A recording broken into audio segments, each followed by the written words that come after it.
right, thank you so much all for coming to the 8th annual Making a Living, Making a Difference program with the focus tonight on the topic of sustainability in a world of energy and food poverty. My name is Elizabeth Davis, and I was fortunate enough to be a student leader on the committee. And just to introduce our committee members, we have Carolina Arroyo, who is with the Department of Political Science, Kim Brennan, who is the Master of Nonprofit Administration Program, Mike Hebler, who's the Center for Social Concerns, Richard Herbst, the Law School Career Services, Karen Manier, Higgins Labor Studies Program, Tony Paulin, the Kellogg Institute for International Studies, and Anita Reese, the Career Center. So I now have the pleasure of introducing both Bill and Nancy Jordan, Notre Dame alumni and founders of Let's Share the Sun Foundation. I'll give you a brief background sort of on both of them, and then I will introduce them for the program. So Nancy Jordan is a family nurse practitioner, certified diabetes educator, and mother of 3 children. She is also a graduate of the University of Notre Dame with a BA in Economics and Master's in Nursing from Columbia University. She presently works at Seton Health Diabetes Center in Troy, New York, and has served as director of Defi Diabetes Grant Project. Her passion has been to work with poor communities within the United States and abroad, with serving 7 years as a lay missioner working in Chile. She is committed to partnering with organizations to provide solar panels to medical clinics in Haiti and throughout Latin America. Nancy also co-founded the Let's Share the Sun Foundation with her husband, Bill. Mr. Bill Jordan is a graduate of Notre Dame as well, with a degree in Government and International Studies in Italian. After serving as a special assistant to the New York State Commissioner of Agriculture and Markets, he continued his schooling at Cornell University and received a mid-career Master of Professional Studies degree in Applied Economics, focusing on natural resource management. This research program followed over 6 years working to improve Chilean agriculture profitability. Mr. Jordan then became the president and founder of Jordan Energy and Food Enterprises, as well as the co-founder of the Let's Share the Sun Foundation, a nonprofit with a mission to facilitate the installation of solar in poor parts of the world, beginning with Haiti. Running in last week's Observer for all the students of you here, I found 2 quotes by Mr. Jordan very inspiring. He said, "If our for-profit work was disconnected from the 1.7 billion people without access to electricity living in the poorest conditions in the world, I don't think our lives would be as fulfilled." He also said his foundation is blessed to have good partnerships to work with, especially the foundation's connection with the university. So I found that a very wonderful quote by him. So now, would you please all welcome Mr. and Mrs. Jordan.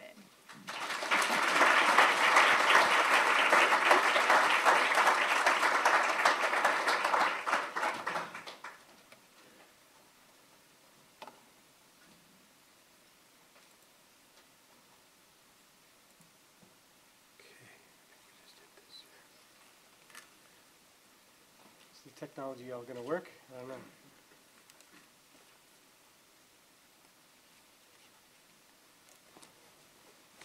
Thank you for that introduction, and thank you to all the groups that have sponsored this. I was saying to a couple of people, when the email came in about this invitation, and I knew that Oxfam president last year had been the speaker, I said, geez, Anita must have sent this to the wrong people. But we're really happy, and we feel at home being here. And looking forward to the dialogue that hopefully our presentation will elicit as we look at making a difference. Let's Share the Sun starts all of our activities with a prayer, so Nancy's going to lead us in a little prayer to begin. We ask you to bow your heads. Good and gracious God, we thank you for bringing us together here at the Center for Social Concerns to share and reflect on making a living, making a difference. Lord, inspire us here tonight to create sustainability in a world of energy and food poverty.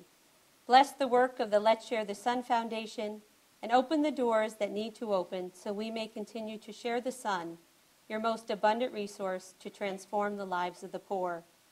Lord, open our hearts, minds, and ears tonight that we may be moved with compassion by the faith-filled, resilient struggle of the Haitian people to rebuild their nation. Come, Holy Spirit, this night and be with us. As we enter into this presentation, may we be centered in the words from Archbishop Oscar Romero. This is what we are about. We plant the seeds that one day will grow. We water seeds already planted, knowing that they hold future promise. We lay foundations that will need further development. We provide yeast that produces far beyond our capabilities. We cannot do everything, and there is a sense of liberation in realizing that. This enables us to do something and to do it very well. It may be incomplete, but it is a beginning, a step along the way, an opportunity for the Lord's grace to enter and do the rest. We may never see the end results, but that is the difference between the master builder and the worker. We are workers, not master builders, ministers, not messiahs. We are prophets of a future not our own. Amen. Well, we want to thank you again for inviting us here tonight. And we will be with you over the next 40 minutes. And we put up some objectives because as we prepared for the presentation, we said who will be in the audience. And they said there'll be a mixture of students and faculty. And they asked us to share our story. And so there'll be an element that you'll hear. We begin with prayer, and you'll hear our story from our undergraduate dreams to making those dreams a reality. Then we'll provide you with the question, why solar? And discuss the energy reality and food poverty. We'll give you an overview of our passion to live out not only our professions, but to make a difference in the mission of the Let's Share the Sun Foundation. And then end our program with a faith perspective and invite you to reflect and move with us in this meeting. So Nancy and I were in Chile with the Holy Cross Associates from 1985 through 87. The year is 1988. And we started dating the last 3 months in Chile, and I'm meeting the Brennan family for the first time. So this picture is Nancy's mom, and they had brought in both of their mothers, both of Nancy's grandmothers, to a new house and in Yonkers, New York. So I go into Yonkers, New York. I think it's a good way to start this, telling a little family story. And Nanny Coy on the left was 88 years old at the time, and she weighed about 79 pounds.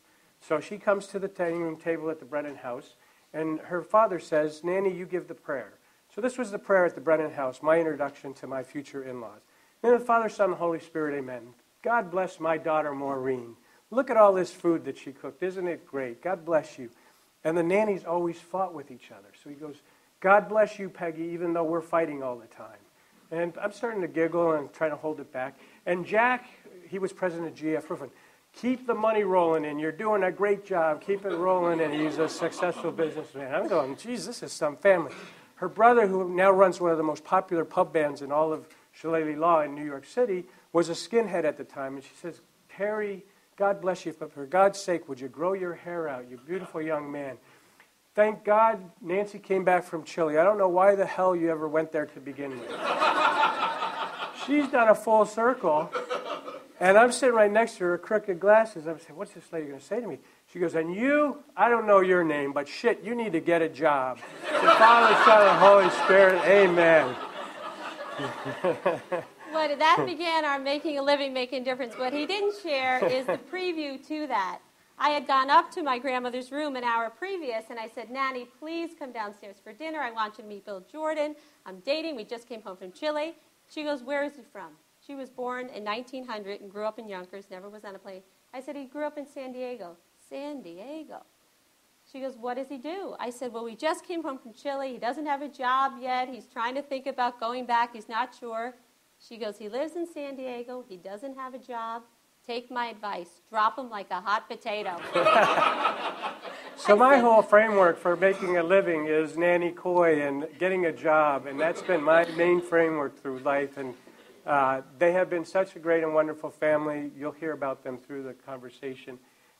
This is a picture. You want to talk about this a little bit, Nancy? Sure. When I sat with Elizabeth today outside in O'Shaughnessy, she asked us to tell our story, and we were invited to kind of share our personal story. So we put up here, this is a picture in the airport in Mexico City of myself and Bill. I don't know if you can recognize him with the black hair. Gib Galius and Jean Nolan. And we were 4 students. We graduated in 1985 and were selected to be Holy Cross Associates in Chile to serve for 2.5 years working with the Holy Cross community. And when I put up there our story, I put Notre Dame, Chile, New York, and solar, because it was here in the Center for Social Concerns that Bill and I met back in 1983. I had lived in Farley. Bill worked the desk at the Center for Social Concerns. I was often late for meetings, rushing in, and he was directing me where to go. But this is a very sacred spot for us, because this really is the roots of our formation, the roots of our relationship, and we're delighted to be here. After that, we spent 6 years in Chile, 2.5 years with the Holy Cross Associate Program, returned to New York, was married, and then returned with the Mary Knoll Lay Mission Program, where our first daughter was born. And we conceived our second son and then came home to New York to deliver. And it is in upstate New York that we have really grown our family and have fallen in love. I grew up in Yonkers, and we're north and close enough to my family to have that connection. And then in the last 6 years, we've moved into the solar industry and have created the Let's Share the Sun Foundation to provide solar energy to the poorest of the poor. So our journey began here, and Chile is a big part of who we are and our connectedness here with the Holy Cross community and Notre Dame. So the next slide is about energy reality. The title is Sustainability Within the Context of Energy and Food Poverty. Why energy poverty? The reality of the world is that 1.7 billion people have no access to electricity. That's about 25% of the world's population. That's the energy side. What's that? Is there a way to dim the lights? Or to eliminate the lights? Is he already prepared here? He's prepared. He's all set. Here, go ahead.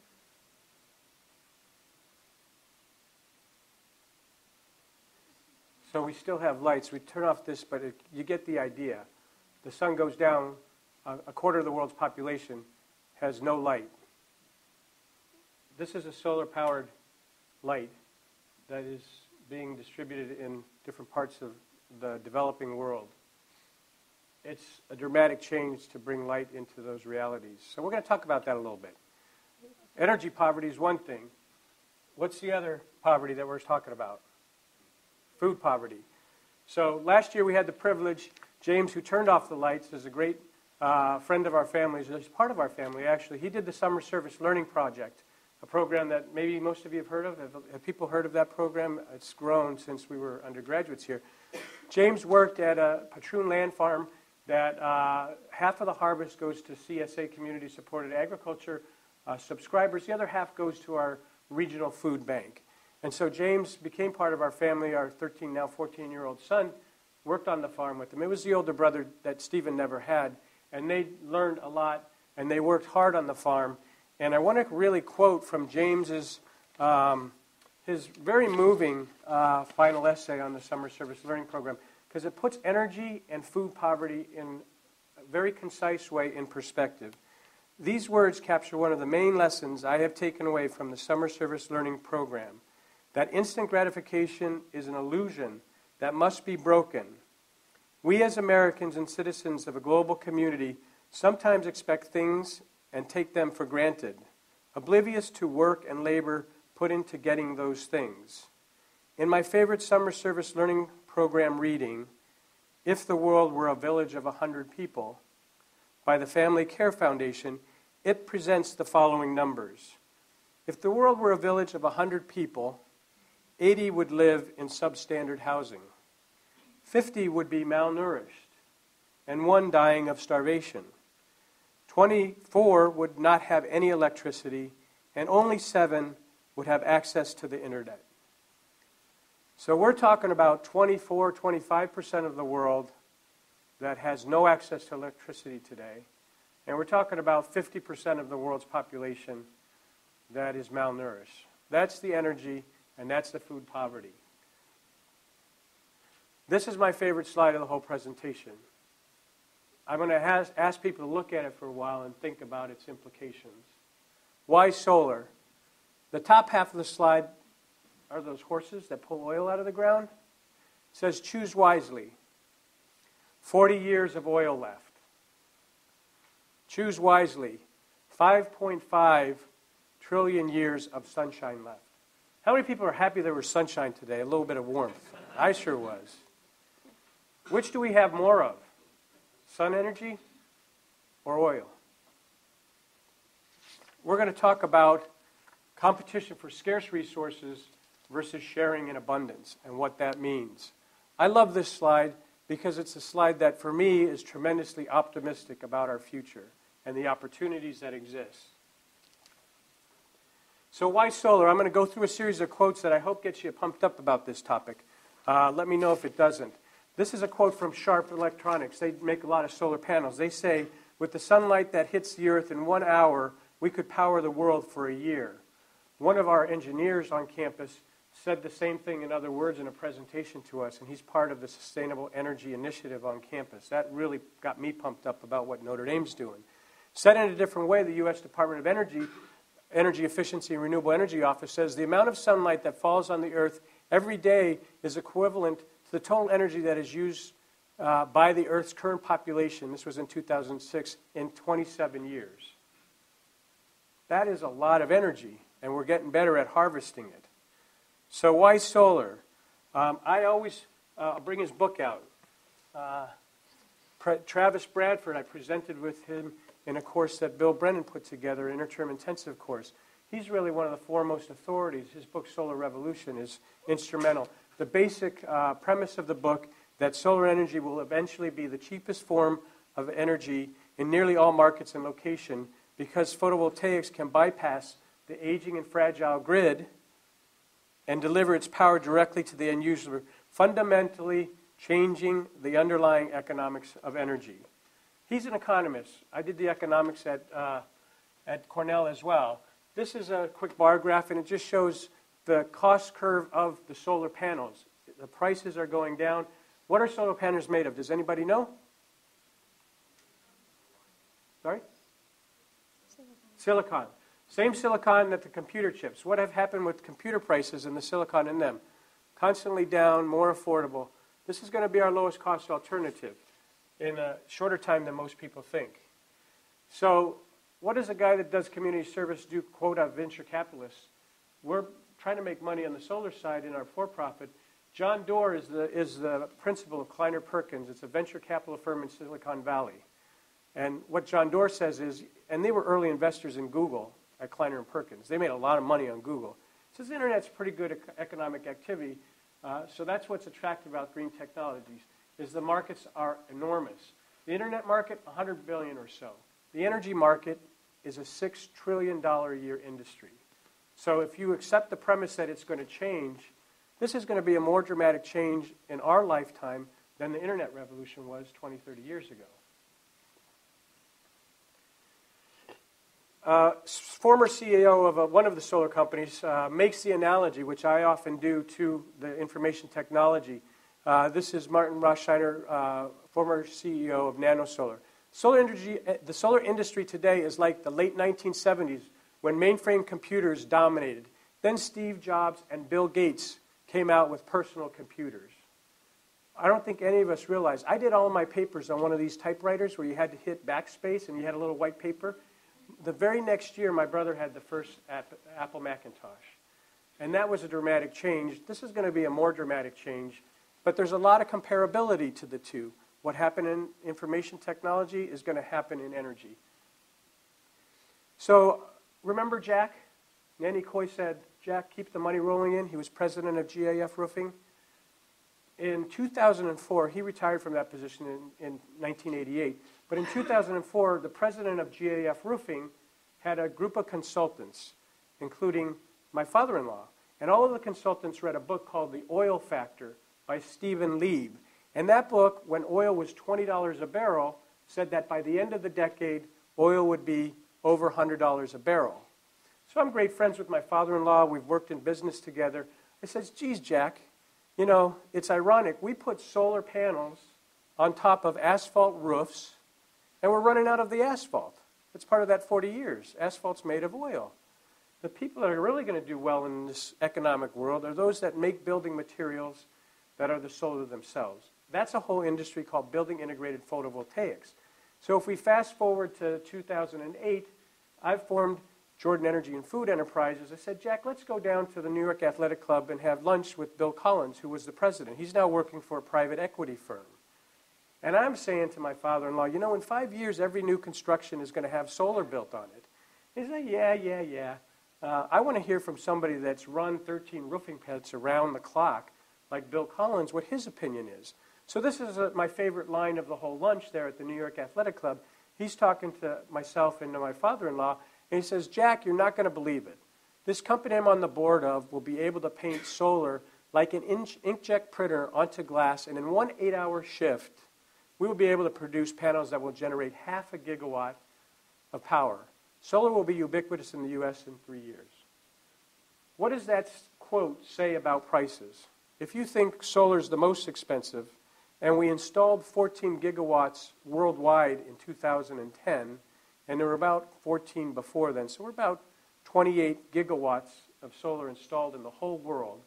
And you can have one plant that does 0.5 gigawatt in one 8-hour shift. Whether it's silicon or some other technology, the price of solar is going down to the lowest cost in a way that's more dramatic than those computer chips and all that Moore's Law stuff with IT. So this is just, if the demand goes up, and this is the growth that 2010 points to, that's 14 and a half, close to 15 gigawatts. Solar in the developing world. How many of you had the privilege of being at the presentation with Tom Friedman in November? So you know Hot, Flat, Crowded is his book. There's a whole chapter in that book on energy poverty. That's one of the reasons we got the title that we did. This is one of my favorite quotes there because it says, the people at the bottom of the pyramid will only truly be connected when the world is both flat and green, when they have universal connectivity powered by abundant, clean, reliable, and cheap electrons. Why flat and green? Because it is critical that the developing world leapfrog the developed world in energy the same way it did with telephony. So my question to you is a solar panel like a cell phone? And this is a great picture. I love this picture. When I went to Haiti for the first time, we met with the farmers, with a fishing cooperative. So this was the leader of the co-op. He was holding up 2 fish, talking about the co-op. All of a sudden, the cell phone rings. He takes the call in the middle of his talk, which, you know, for us a little bit, I thought it was great. I said, geez, I got to get a picture of this. He started talking on the cell phone. The poorest Haitian we met had a cell phone in their hand. And the story that I like to tell, Annie Cahill from the center here knows the house we lived in Chile. We lived on a dirt road for 4 of the 6 years. We rented an adobe house for $50 a month. Some of the happiest days of our lives. I'm not going to say that we're not happy now. We are. But it was a beautiful existence. There was one telephone in a 10-mile radius from that house in 1996 when we left. I went back in 2007 and was talking with one of our dinner guests about this. And when I went back, I translated for a group of New York farmers. And we rented from a family that had 3 boys. They're 10 years older. Family of 5 had 5 cell phones. The cell phone is ubiquitous in the developing world, and it's helped people's lives. There's no way you can say that's hurt people's lives. We have experience of that. Is a solar panel like a cell phone? I think there's a good chance that there is, and the process of change might even be quicker than that 11 years in a place like Chile. So where do the 1.7 billion people live in the world? 1.7. 1 billion is Asia. The biggest country, 487 million out of the 1.7 is India. You can see the other countries, but 1 billion is Asia. And you see percentages as high as 93% in Afghanistan having no access to electricity. 500 million are in Africa. And you see even higher percentages than a lot of the Asian countries in the 90s, in the 80s, not connected to any form of electricity. Then you have 100 million in Latin American countries. We're going to talk about Haiti, where it's the percentages the highest in Latin America. It's 64%. But the man that we worked with in the course the other day, Richard Hansen from Loaves, who's our partner, he says that in 25 years, Latin America will be 100% electrified, and 20 to 25% market share will be with solar. But right now, high percentages of people in each of those three main continents that don't have electricity. We're not going to go into a lot of detail on this, just to say that the bottom two bullets, energy is a large budget item in the developing world that is in an industrialized world. More when time collecting is the metric. What does that mean? That poor people spend a lot of time gathering energy to live, whether it's wood to burn in their stoves, and this graph is statistics from Travis Bradford about that. So you've heard a little bit about our story, where we began here at Notre Dame, and we fell in love in Chile. Bill's giving you an overview on why solar and the energy and food reality. And now we'd like to share the story of how we began the Let's Share the Sun Foundation and its mission. When Bill began Jordan Food and Energy, we sat together and we said, if we're going to build a for-profit business in the solar industry, right from the beginning, we need to take 10% of our assets that we're personally investing in the company and place it in the Let's Share the Sun Foundation as a desire to give back to the poor and the relationships that we've had throughout our life. So the mission, if you see here, the mission of the Let's Share the Sun Foundation is to share God's most abundant resource, the sun, with the poorest of the poor. Solar power, for me as a nurse practitioner, having worked in Latin America and visiting Haiti, I have often seen the lens of poverty and economic development through medicine, through medical care, working in primary care clinics. And it was very moving to me to visit and sit in Léogâne in the house of the Notre Dame residents and all of a sudden feel, wow, and everything went black.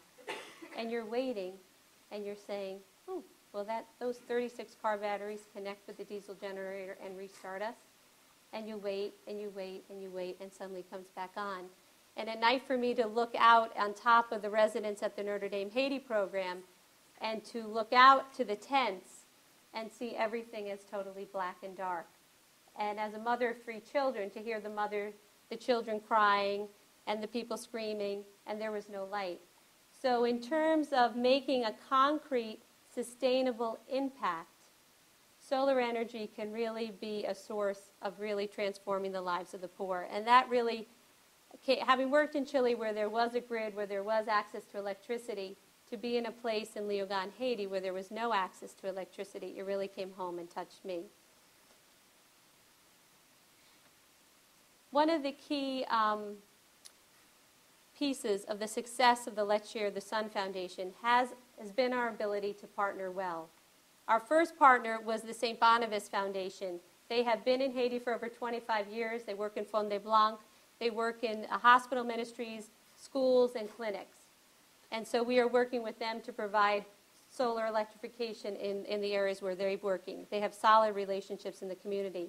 Bill and I were here in June for our 25th school reunion, and we sat in on the Notre Dame Haiti program. And we learned of all the wonderful work that they've been doing there for over 17 years, trying to eradicate the lymphatic filariasis.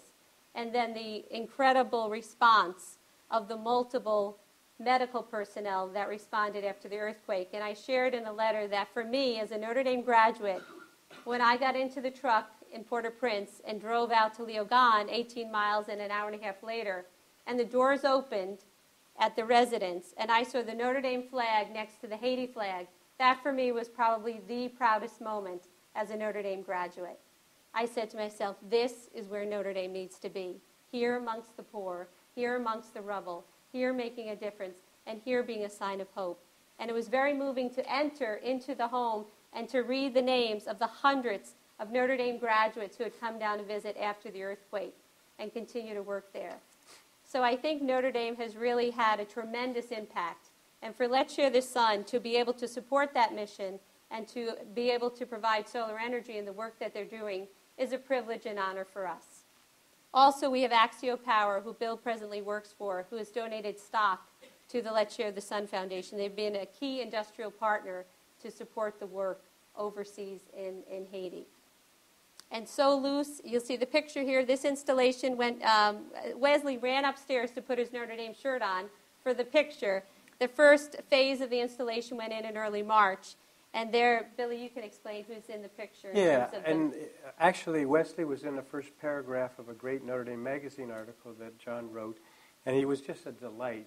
And the other folks, the fellow in the brown shirt, his name is Longuis, he came with Solus from the Dominican-Haiti border, and he's an electrician. So he was training the other two and Wesley on how solar operates. So the objective of partnering well, Solus has spent 25 years creating PV enterprises, creating businesses that employ people. So the goal isn't for us to drop ship solar panels and that solves people's problem. It's an economic development goal of partnering well and creating employment. And when you ask the Haitians, we got lots of sun. You know, John Mark, who also is a leader at the Notre Dame Haiti Foundation, he goes, we want to manufacture those panels. We need jobs. We want jobs in this situation. So that's part of the vision of partnering well. We want to be catalysts. And this is a map of Haiti, so you can see where Léogâne is. Fond-des-Blancs is a community I visited in 2009. So we have about 7 sites in Fond-des-Blancs, and we have 3 primary objectives, including the residence as a first one, and then the homes as a third one that we talked about in our course with the graduate students. That just gives you a little bit of an idea of the geography. They're both west of Port-au-Prince. So this summer was really, I think, our objective and mission is to invite people to participate.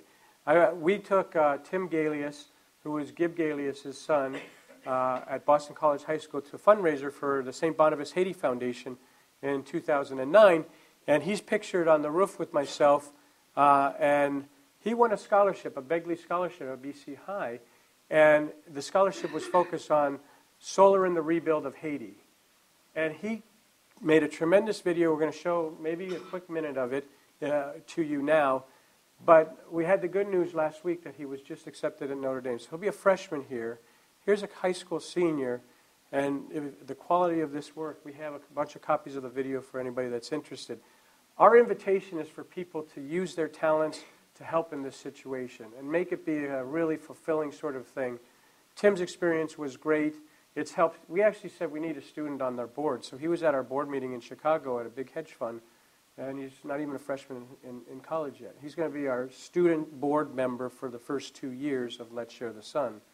And I think we're just going to go on. Okay. We'll show it, we'll show it at the end. I just wanted to share this with you. I'm sure many of you are aware of the Notre Dame Haiti program.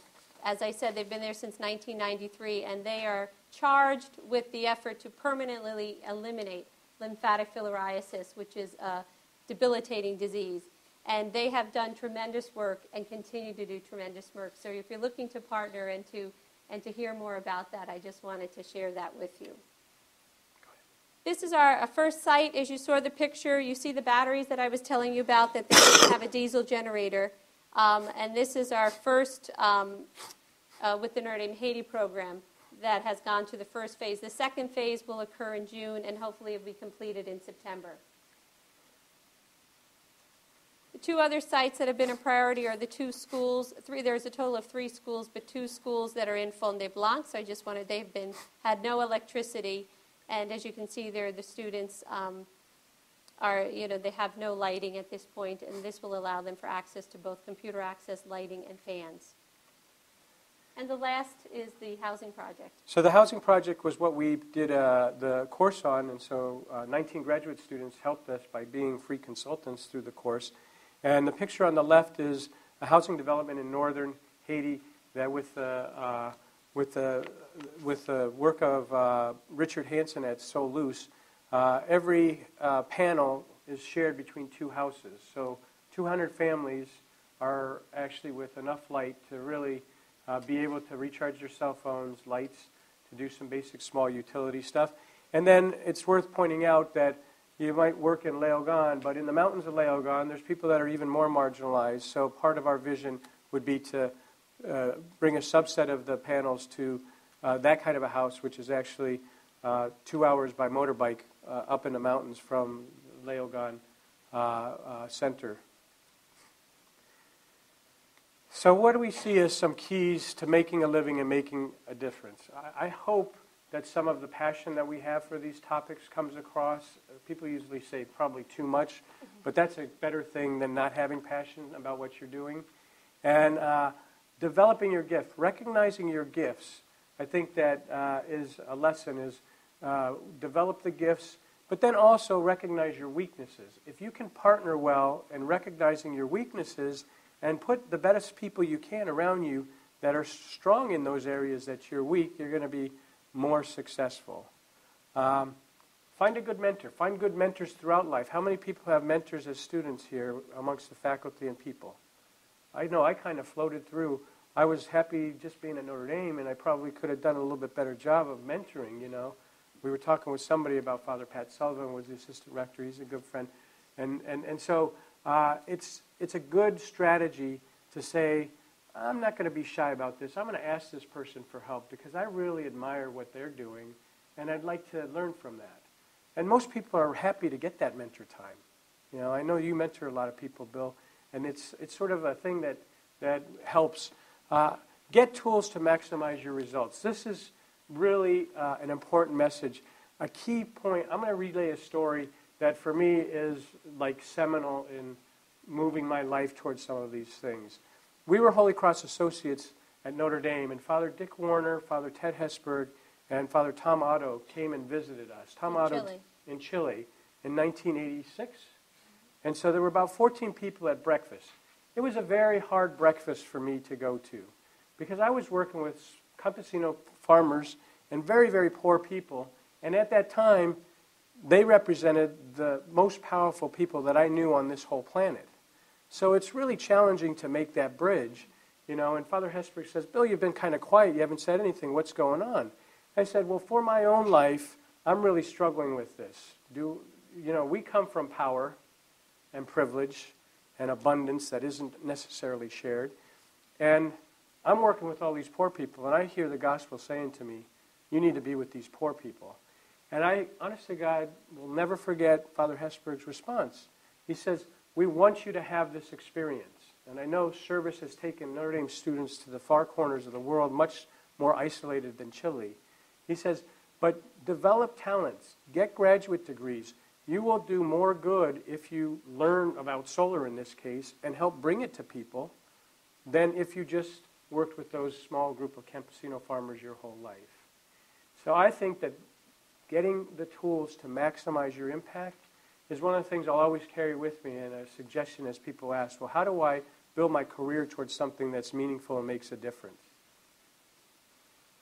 I just wanted to share a piece. I know we've been focusing on solar, but they did ask me to say something in terms of my role as a family nurse practitioner. I work in an inner city clinic in New York. Here's a picture, though, of my visit working in Haiti alongside the Haitian physician, Dr. Pierre. And I can't stress enough in terms of your careers, and if you do overseas work, the sensitivity and the need to both enculturate and work side by side with the Haitian community. Notre Dame Haiti program, I think, has done an excellent job in working alongside the government in Haiti, the town. Their strategic plan is including the mayor of Léogâne and all the elements, and I think that's a key component to having a very life-giving, sustainable presence in a missionary community.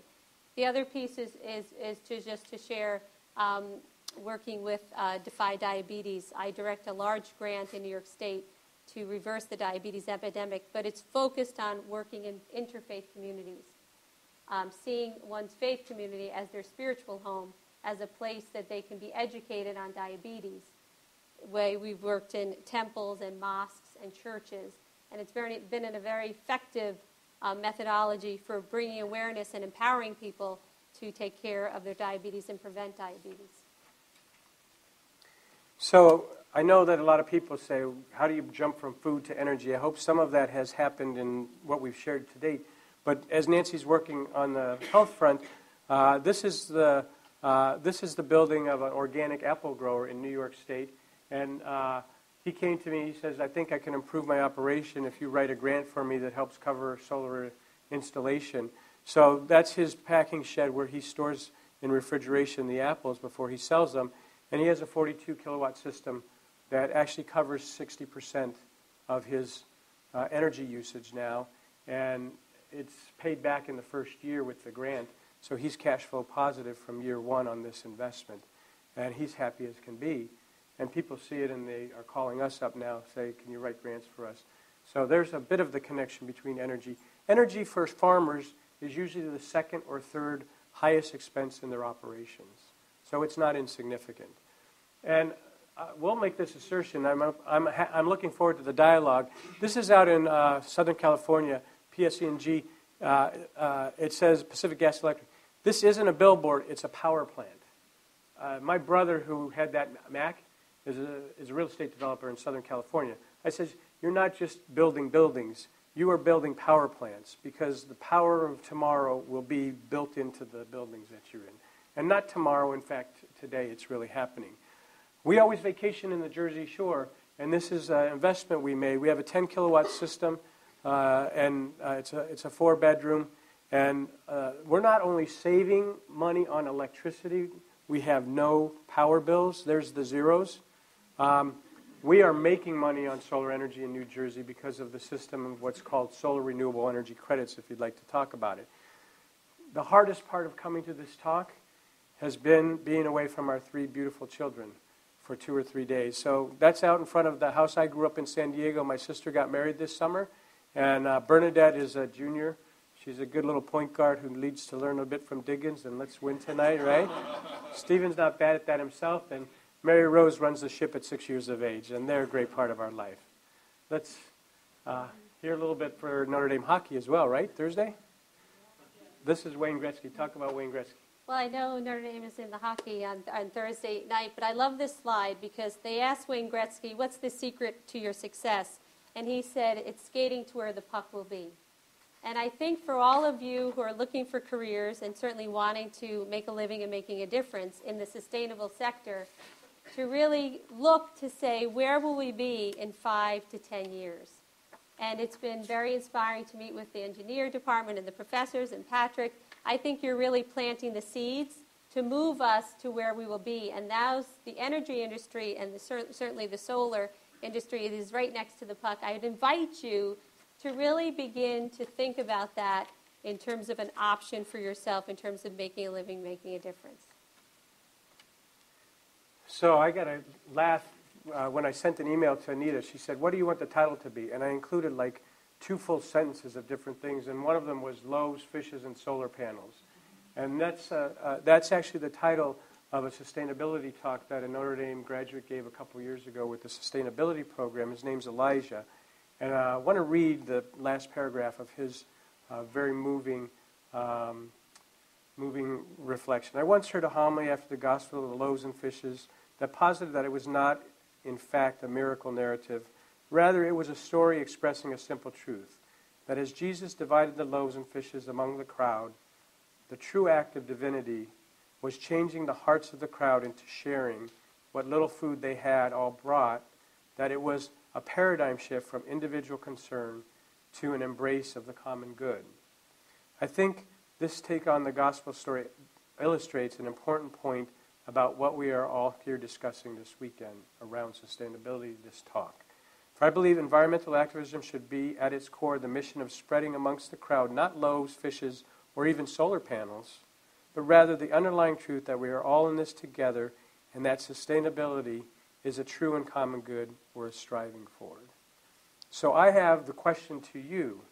What kind of future do you want in your lives? I'm an economist. I got trained at Cornell. The economists all said economics is about the competition for scarce resources on this planet. That's a way of thinking about the world. Is that the only way of thinking about the world? I think that slide comparing oil to solar and the abundance we have a huge opportunity as you enter the professional world, maybe the biggest in our lives, to think about the world in terms of sharing in abundance as opposed to competing in scarcity. What did the information technology revolution do? It made information abundant and relatively free. That's what's going to happen in energy, and a lot of people are going to make a fair amount of money in that process. That's not the main point. We want a world where sustainability allows us all to live and realize our dreams in life and not hoard something and think about it as competition. This is mine, not yours. The last point that Nancy's strong on, we're both strong, is have prayer as your anchor. Yeah, and I think we just wanted to plant that seed as well. Part of our beginning of the Let's Share the Sun Foundation is we do intentionally begin with prayer. And each time that we've had an obstacle or we've had a challenge within our own life, you know, Bill and I sit together as partners and we pray. And we ask for God's grace. And we ask that doors be opened. And we feel very blessed that those doors have opened. And we give that tonight in terms of making a living, making a difference. Because we at Notre Dame are very faith is our center. And that has been true for us. And I wanted to affirm that in your own journeys and invite you to ask for that. When we came for our 25th reunion, we went to Mass, and Father Hesberg had given the homily on the theme of Come Holy Spirit. He begins his day and ends his day with Come Holy Spirit, because it allows the Holy Spirit to work through each and every one of us. And it was amazing for me throughout the reunion weekend. I ran into multiple people that I had never met before that were celebrating multiple different reunions. And I asked them the next day, what did you think of that homily? And they interpreted that in their own way. And they told these incredible personal stories, how that homily had spoken to them, and they're working in this area and this area. And so I wanted to share that with you, to invite you to also have prayer as your anchor, and that has been a great blessing for us. So we'd like to thank you. Yep. We have our last and invite, we're right on time, which is hopefully we need to get everyone there for the pregame. We don't want to miss tip-off.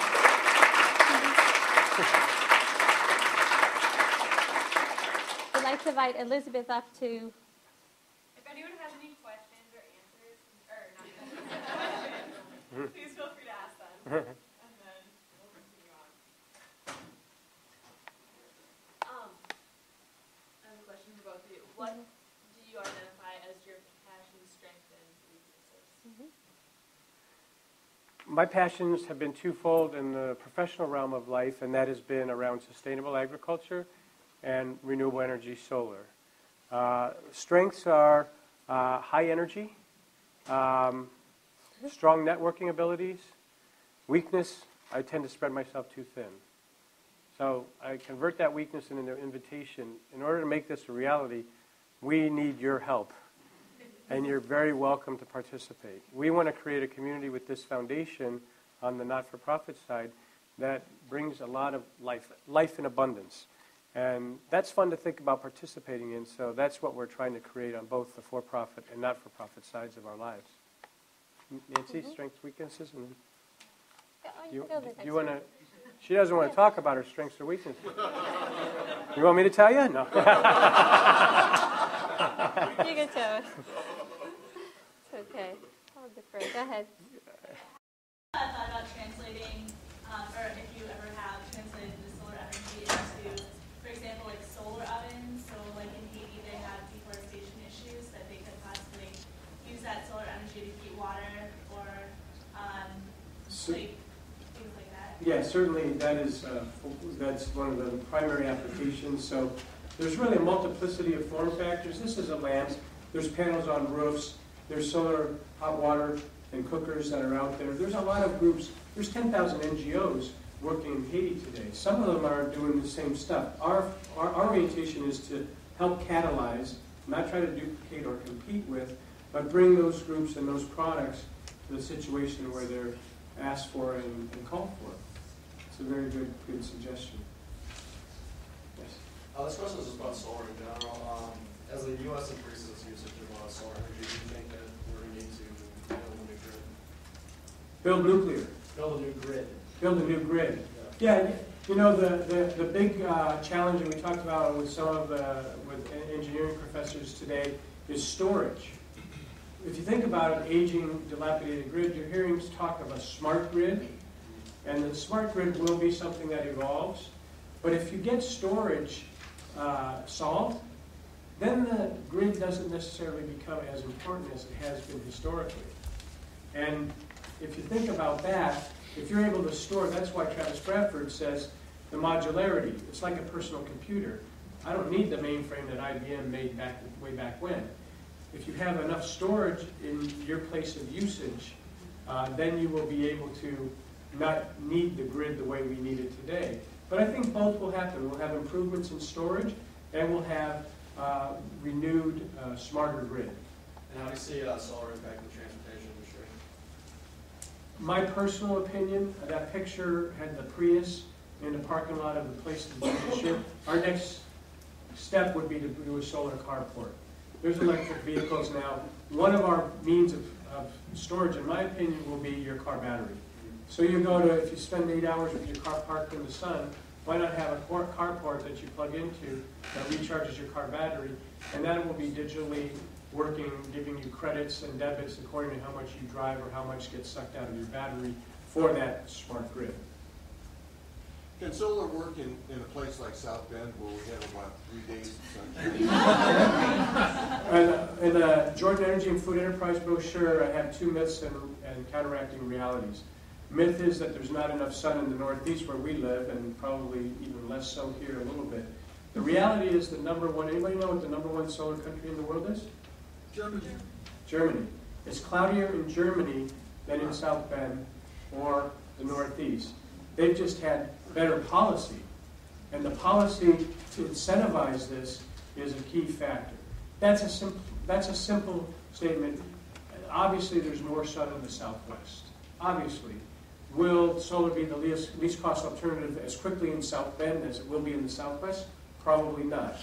But we look for high cost of energy locations, and those are the sectors that are going to have what's called grid parity, where the cost of solar crosses over to be equal and then lower than grid parity, whether your current conventional energy. Conventional energy has tended to increase in price 3 to 5% a year, and we just kind of grumble or don't even think about it. You have to pay your utility bill.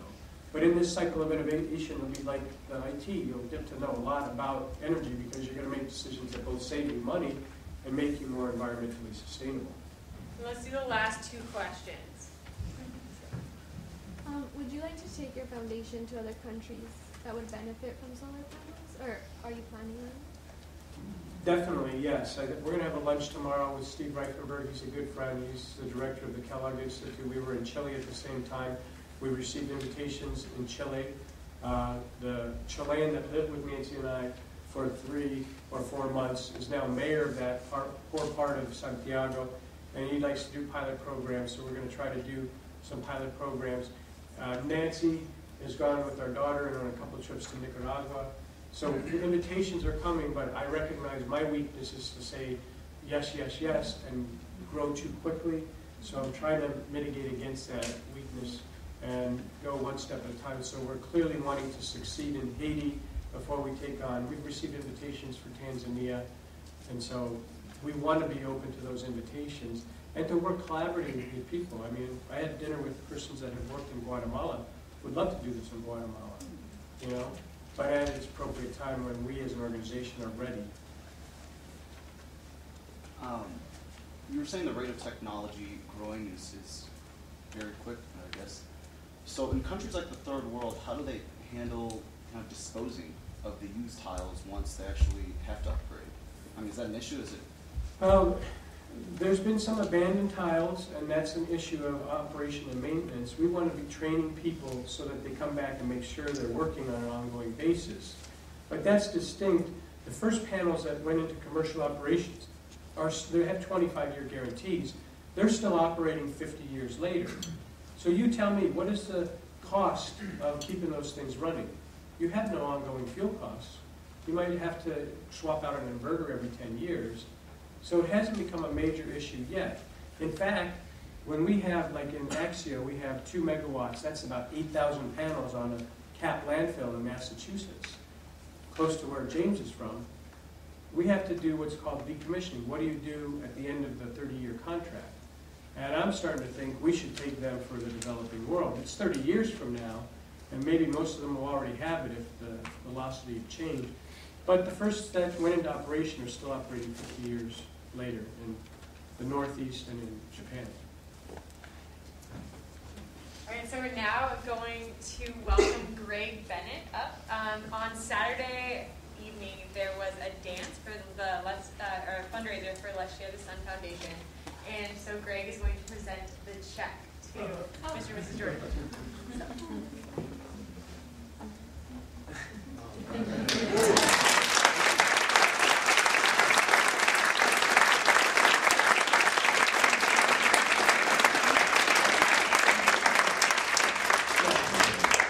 So we are so appreciative of this gift. Christina Corey is involved in the entrepreneur group. I would like to just say there's lots of people installing solar in the developing world. And the key two differentiators for Let's Share the Sun is we want to have a connection with academia. You know what? This change in society, it's not going to be led by white-haired guys like me at my age. This change, like IT, will be led by people that were the age of Steve Jobs and Bill Gates and Sergey Brin and Larry Page with Google. And so I'd like to have more dialogue with you in the next hour, but you're going to be the leaders of that change, and we as an organization want to bring the best of you into our organization because I think you're going to lead the change. All right, so let's give one more big round of applause.